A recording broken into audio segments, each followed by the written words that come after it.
Bonjour à tous, bienvenue sur Radio Clé de Vie, la radio du développement personnel, la chaîne YouTube Radio Clé de Vie, la première chaîne qui regroupe plus de 350 vidéos de développement personnel avec des professionnels comme Steve Doupeux. Bonjour Steve.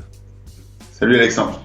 Steve, la semaine dernière, on a vu justement oser l'inconfort et développer la confiance en soi. Merci d'ailleurs de vos commentaires et des partages que vous avez pu faire.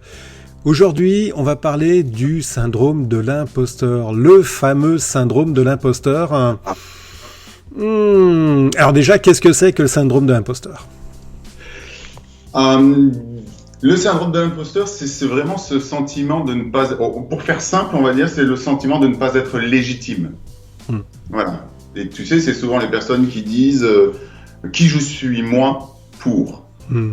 Moi, en tant que thérapeute, par exemple, il y a quelques années encore, je me disais, mais qui je suis, moi, pour accompagner les personnes à se sentir bien ou à réparer une difficulté ou se libérer d'un problème ou qui je suis, moi. Et donc, ça va être souvent des personnes qui, peut-être, n'ont pas toujours de diplôme universitaire ou de diplôme tout court, tu vois, qui n'ont pas d'expérience. Ouais, les autodidactes sont largement concernés. Tu sais, on parle aussi beaucoup des slasheurs, des multipotentiels, des zèbres, etc. Et en fait, il y a un psychologue qui a écrit là-dessus, qui s'appelle Kevin Chassangre, et qui explique que 70% des personnes qui vivent le syndrome de l'imposteur sont justement des personnes qui sont souvent dans le multipotentiel, les zèbres et compagnie. Multipotentiel, c'est quoi ? Les artistes. Et les artistes aussi. Les artistes, ouais. Multipotentiel, c'est quoi la définition d'un multipotentiel ? Multipotentiel, si tu veux, ce sont les personnes qui vont avoir du mal à se cantonner à une activité ou un seul métier. Ou, tu vois, ils ont besoin, et je fais partie de cela, et je pense que toi aussi, ont besoin d'avoir plusieurs activités qui les nourrissent. La difficulté, c'est que du coup, comme c'est pas forcément quelque chose qui est valorisé, parce que quand tu es multipotentiel et que tu fais plein d'activités, moi je suis musicien, je fais des photos, je fais des sites internet, je fais des tunnels de vente, je fais du coaching, je fais des conférences, mais souvent dans notre société, on va dire d'un gars comme moi ou des gens comme ça, et on va leur dire, mais bon à tout, touche à tout, bon à rien, quoi. Ouais, c'est pas stable. C'est pas stable, d'accord ? Alors qu'en réalité, ce sont des profils de personnes qui, au carrefour de toutes ces connaissances qu'ils auront été explorées, eh bien, vont justement trouver leur authenticité, leur singularité, voilà. Donc, ce sont des personnes créatives, en fait. D'accord ? Mais malheureusement, dans notre société, c'est vrai que souvent, ce ne sont pas des gens qui sont valorisés parce qu'on valorise les experts, on valorise les spécialistes.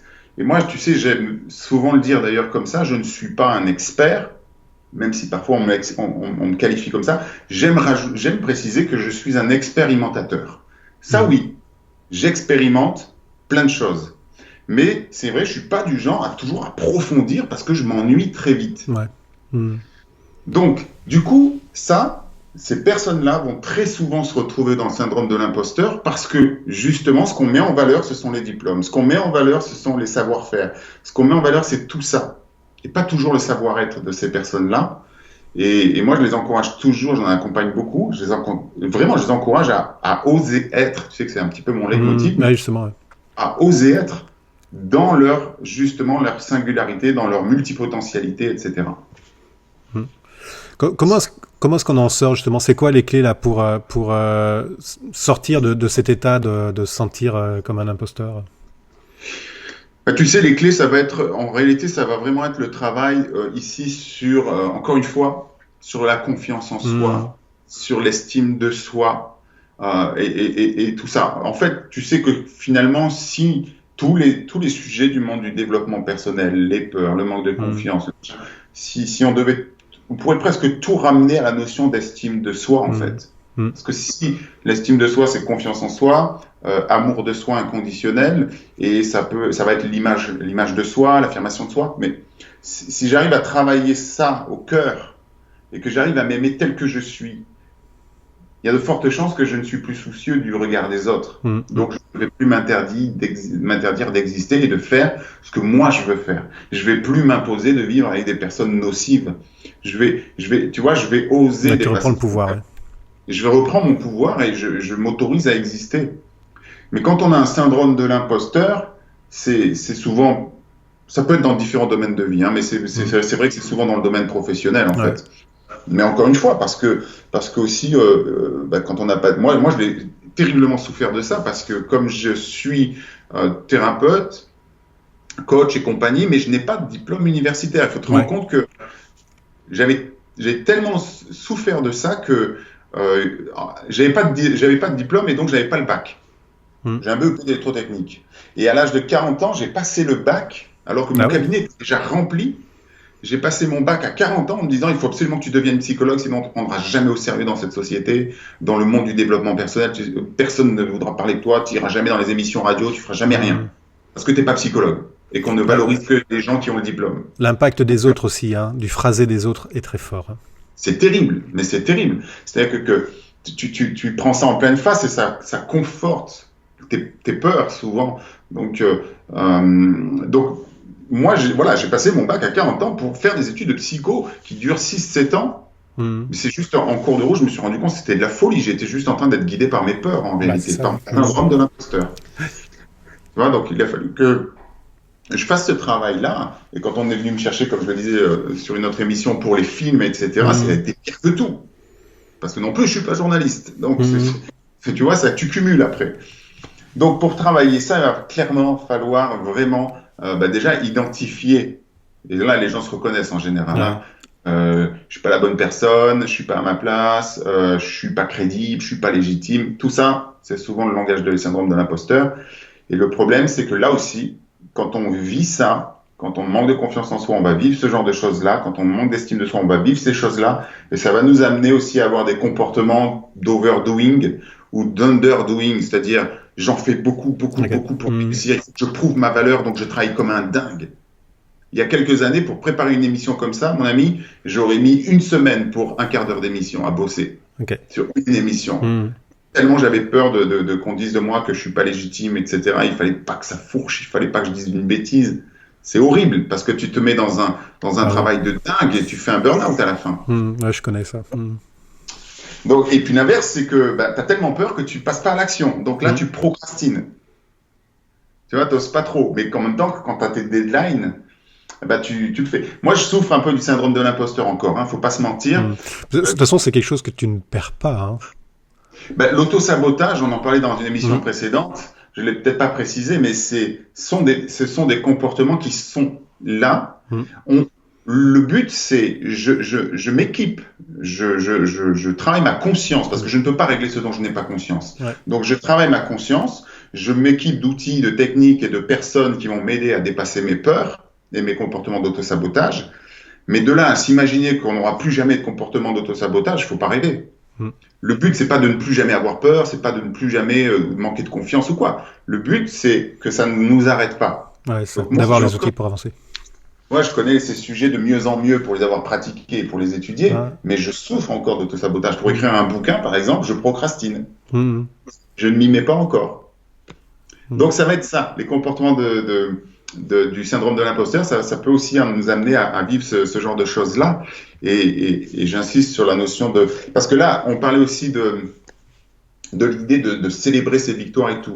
Donc, quelqu'un qui fait du syndrome de l'imposteur, si tu veux, il va être comme ça. C'est-à-dire qu'il va avoir un projet, il va penser qu'il n'est pas la bonne personne pour faire ce projet, donc il va faire de l'overdoing, il va travailler comme un fou. Il va étudier comme un fou, il va se couper du monde, il va travailler dur. Il va avoir du résultat parce qu'il est capable et il va avoir du résultat. Le problème, c'est que ce résultat-là, il va pas le célébrer. Il va même le dévaloriser parce qu'il va dire mais j'ai tellement bossé que j'ai aucun mérite. Tu vois, j'ai tellement travaillé dessus que de toute façon j'ai aucun mérite. Il y en a, ils bossent pas autant que moi pour arriver à faire ça. Non, qu'il y arrive ou pas, en fait, il se casse.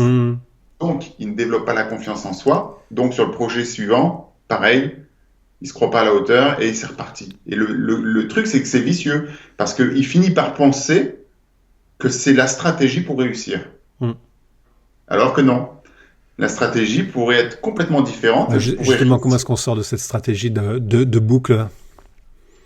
Alors là, c'est toujours pareil. C'est-à-dire que les clés, c'est toujours d'avoir une conscience, une conscience de ce que l'on vit, de ce qu'on est en train de vivre. En fait, il faut s'étudier quelque part. Tu vois, le truc, c'est qu'il ne faut pas laisser nos peurs, notre auto-saboteur diriger notre vie. Il faut qu'on se connaisse, il faut apprendre. On n'a pas appris ça à l'école. Hein. Ah, c'est clair que non, d'ailleurs ça manque. C'est ça qui est terrible.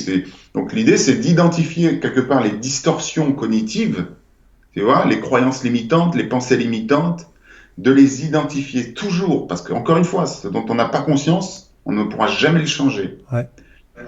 Et à partir de là, eh bien, on revient toujours sur les fondamentaux. Accepter de ne pas être parfait, accepter de se tromper, etc., etc. Donc, il y a des questions clés quelque part aussi qu'on peut se poser. C'est par exemple, quel serait le pire qui puisse arriver si j'échoue? Tu vois, parce que quelqu'un qui a le syndrome de l'imposteur, il a peur d'échouer, il a peur parce que s'il échoue, s'il demande de l'aide, ça veut dire quoi? C'est pas possible pour lui, parce que si je demande de l'aide à quelqu'un, ça veut dire que je ne sais pas faire, donc que je suis un imposteur. Et ça, ce sont souvent les personnes qui vont être, et moi j'ai beaucoup été comme ça, à croire que je dois me faire tout seul. Je me reconnais énormément dans tout ce que tu dis là. Hein? Tu vois, c'est terrible, parce que du coup, tu n'oses pas demander, tu n'oses pas solliciter. Donc, il y a ce manque d'humilité, il y a cette fierté mal placée, il y a cet orgueil. Moi, ça m'a terriblement fait souffrir, et j'ai jamais autant évolué que depuis que je m'autorise cette vulnérabilité-là, et que je m'autorise à demander de l'aide et du secours. C'est vrai que c'est quelque chose qui peut être très très handicapant jusqu'au moment où tu as le déclic pour le syndrome de l'imposteur. Et puis de dire, ok, j'accepte les choses qui viennent telles qu'elles sont. En effet, je suis pas parfait. J'ai un passé qui est tel que tel, mais n'empêche que je suis capable de faire ces choses-là. Je rebondis vraiment sur l'histoire des bulles, là, de célébrer sa victoire. Moi, je pense toujours à Diane Gagnon quand on parle de célébrer sa victoire et les bulles. Mais oui, c'est excessivement important. Hein. C'est excessivement important. Je pense que c'est une clé qui est vraiment fabuleuse. Ça. Ben oui, parce que si on fait pas ça, mais on est tous pareils, c'est-à-dire que moi, tu sais, je livre ça aujourd'hui, mais je suis aussi capable de ne pas célébrer mes victoires. Tu vois, il faut que les gens comprennent que c'est pas parce que je suis porteur d'un message que j'ai tout compris, que dans ma vie tout est ok. Je dois aussi faire ce travail et je le fais pas toujours. Donc il faut que je puisse me souvenir. Donc c'est là qu'on se dit souvent que je suis un imposteur aussi. Ouais. Putain, je livre un message, je donne des conseils, j'écris un livre, je fais des films. Et je ne l'applique pas pour moi. Ouais. Je suis un imposteur. Mais non, je suis un être humain. Et donc, je suis comme tout le monde, pris par ma famille, mon travail, mon machin, et mes clés, mes 1001 clés de vie, eh ben, je ne les applique pas tout le temps. Je suis désolé de vous le dire, mes amis, mais je n'applique pas tout le temps mes 1001 clés de vie. Mais je te rassure, tu n'es pas le seul. Comment ? Je te rassure, tu n'es pas le seul. Excuse-moi, je t'ai coupé. Certainement que je ne suis pas le seul. Mais par contre, elles existent et je les connais. Et quand j'en ai besoin, je sais les utiliser. Et si je suis un petit peu malin, je les utilise en prévention. Et c'est ça qui va être important. C'est ça qui est très important. C'est pas parce que, et je te rejoins là-dessus, hein, c'est pas parce qu'on est thérapeute, hein, qu'on est coach, qu'on est hypnothérapeute, quoi, que l'on applique forcément à nous-mêmes. Par contre, on a les outils et quand c'est nécessaire de les appliquer, on les applique. Et c'est pas pour autant qu'on est un imposteur. En effet, on délivre des messages. On n'applique pas toujours, mais on les délivre, on les connaît, on sait les réaliser.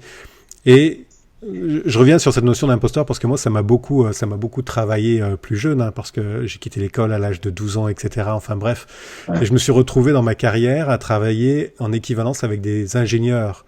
Et là, en effet, l'overdoing, comme tu dis, le travailler trop pour être à niveau. Je l'ai fait, je l'ai pratiqué jusqu'au moment où j'ai compris que j'étais aussi efficace, voire plus efficace, hein, qu'eux qui avaient fait des études. Donc je me suis remis en fait en équilibre par rapport à ça. C'est aussi reconnaître la capacité que l'on a, quoi. Ça, c'est essentiel ce que tu viens de dire, parce que tu sais, moi je l'ai vécu aussi. Voilà, aujourd'hui les médecins viennent me voir, les psychologues viennent me voir pour que je les accompagne et même pour que je les forme à certaines techniques comme l'EFT.